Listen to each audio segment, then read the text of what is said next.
द्वादश वर्षीय कोष में पुरुष कम हैं, महिलाएं ज़्यादा हैं। मैं कम से कम इतनी खुशी है मुझे, क्योंकि पुरुष से अभी पढ़ने की बात कहूँ 17 वाहन है। महाराज जी आप समझो बात को, सुबह से शाम तक गधा जैसा आप समझो महाराज बात को, सुबह से लेकर शाम तक, और शाम को भी टेंशन रहता है हम क्या खाक पड़ेंगे। कोई बात नहीं, आप लोग तो फ्री हो ना, कोई काम नहीं है। मैंने पहले किया, जैन महिला को कोई काम नहीं है और फुर्सत है नहीं। एक मजदूर महिला है, कम से कम वो सुबह घर के काम भी करती है, बच्चों को जन्म देती है और पति के साथ नौकरी पे, उस पे मजदूरी पे जाती है, फिर आके रोटी बनाती है। तुम सबसे जल्दी उठती है जैन महिला, सबसे लेट सोती है जैन महिला, और कमाने जाती नहीं। इनसे पूछो कि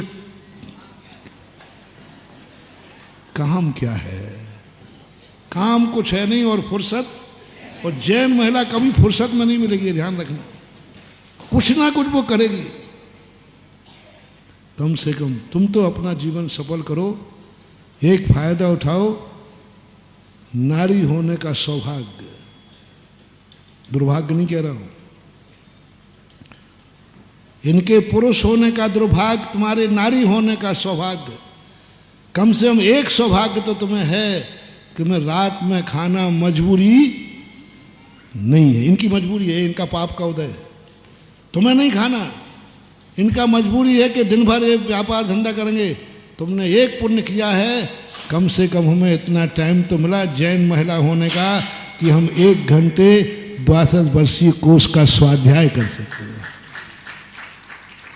हमें कोई दुकान थोड़ी जाना, व्यापार रोटी बनाना खाना है, थोड़ा जल्दी कर लेंगे, थोड़ा 2 आइटम कम बनाएंगे, कम से कम स्वाध्याय करेंगे और गर्व से कहना मैंने जैन नारी होने का एक सौभाग्य पाया है, नारी बनने का सौभाग्य।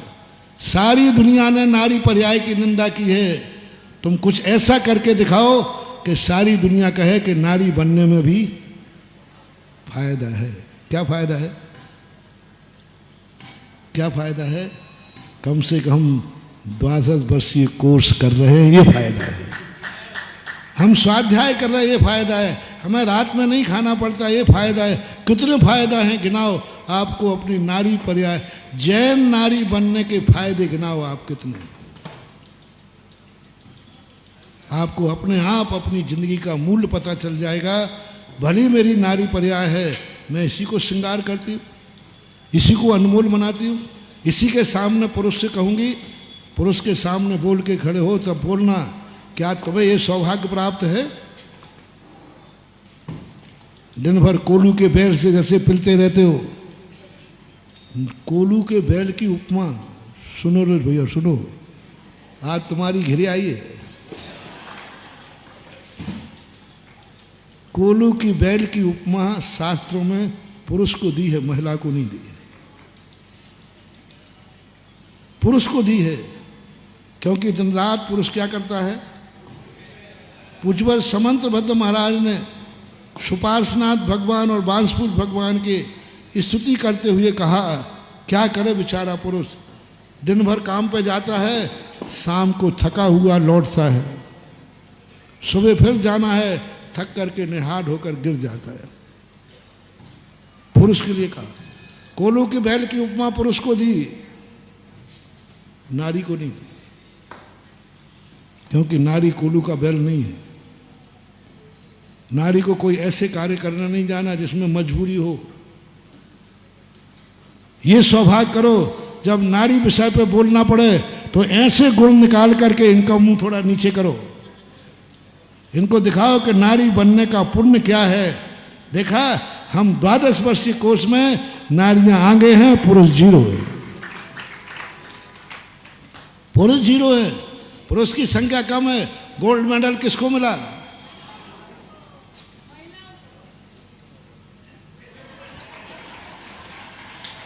लेडीज फर्स्ट है। अपने हाथ में है, हमारी निकृष्ट पर्याय भली हो, लेकिन हम चाहें तो उसको उत्कृष्ट बना सकते। क्या कर रहे हो, क्या कर रही हो? जब दो में से एक काम में से इस कार्य से काम होता है, तुरंत तुलना करना। मंदिर जाके भोजन करूं तो कोई नुकसान नहीं है, और नहीं जाऊं तो भी कोई बाधा नहीं है। नहीं जाऊं तो कोई मुझे ज़बरदस्ती भेज नहीं रहा है, और चले जाऊं तो कोई बाधा नहीं है, कहीं जाना भी नहीं है। तो अब निर्णय करना है, दोनों में से क्या करना ठीक है। मंदिर जाके खाऊंगी ना, जब कोई बाधा ही नहीं है, परेशानी नहीं है। जाऊं तो नहीं जाऊं तो ये कार्य करो।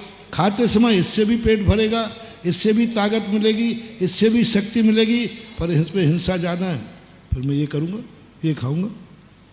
धंधे में भी यही, दो में से एक का निर्णय करना है, तो फिर तुमने वो निर्णय करना है जिसमें दोष कम हो। और ज़्यादा वाला निर्णय कर लिया तो आपको वो योग्यता आपकी खत्म हो जाएगी, योग्यता को नष्ट कर देगी। तीसरा मैंने कब की बात कही थी, काल। जब दिन में खा सकते हैं तो रात में क्यों? जो कार्य हम मंदिर के बाहर कर सकते हैं वो मंदिर में क्यों? महिलाओं, मंदिर के बाहर भी आप संसार की चर्चाएं कर सकती हो कि नहीं? तो फिर मंदिर में क्यों? मंदिर के समय क्यों? वही समय क्यों? जो कार्य जिस समय करना है उस कार्य को अन्य समय में करने से निधत्त निकाचित कर्म का बंध हो। लोग पूछते हैं कि निधत्त निकाचित कर्मों का बंध किससे होता है? जो कार्य जिस समय, जैसे मैंने उदाहरण दिया, दिन में भोजन करते हो, रात में करोगे, निधत्त निकाचित कर्म का बंध होगा। अब कोई ताकत तुम्हें उल्लू बनने से नहीं रोक सकती। रात में खाने वाले को नहीं कह रहा हूं मैं, किसको कह रहा हूं? जो दिन में खा सकता था फिर भी उसका तो पक्का ही रजिस्ट्रेशन हो गया। सर्वज्ञ की वाणी समझना, कोई नहीं रोक सकता, उसे उल्लू बनना ही पड़ेगा, क्योंकि वो दिन में खा सकता फिर भी रात में खा रहा है। काल का इतना बड़ा प्रभाव है। कहाँ करना? वही कार्य इस स्थान पर करने योग्य, इस पर नहीं करने का त्याग नहीं करा रहा हूं। करते समय तुरंत सोचो, क्या यह क्षेत्र इस कार्य के लिए उपयुक्त है? जैसे हमने कहा, मंदिर में संसार की बातें त्याग नहीं करा रहा हूं, खूब चर्चा करो, लेकिन कहाँ करना? मंदिर में नहीं करूंगी। राग द्वेष करना है, करेंगे, राग द्वेष है, मंदिर के नाम से नहीं करेंगे। मंदिर में राग द्वेष नहीं करेंगे। धर्म के निमित्त से नहीं करूंगा, राग द्वेष तो मैं करूंगा। राग द्वेष तो करूंगा, दुश्मनी तो पालूंगा, पक्का दुश्मन है 7 पीढ़ी का, लेकिन मंदिर के निमित्त से राग द्वेष नहीं करूंगा। मंदिर में राग द्वेष नहीं करूंगा, धर्म के कार्यों में राग द्वेष नहीं करूंगा। बस मात्र क्षेत्र का त्याग कर दो, इस क्षेत्र में मैं राग द्वेष नहीं करूंगा।